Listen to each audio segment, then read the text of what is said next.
कृष्णपक्ष अष्टमी तिथि रे ओडिशा रे प्रथमाष्टमी बा पढ़ुआ अष्टमी पालन करा जाए।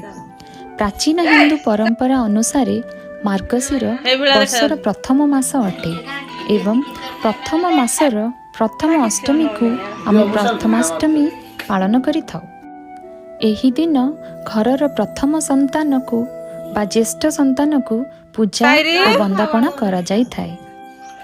एही दिन मामू घरु प्रथम संतान पई नुआ लुगा और अन्यान्य वंदापना सामग्री आसिबार विधि रहिछि। ज्येष्ठ संतान मानंकु नुआ लुगा पिंधाई पूजा करा जाए।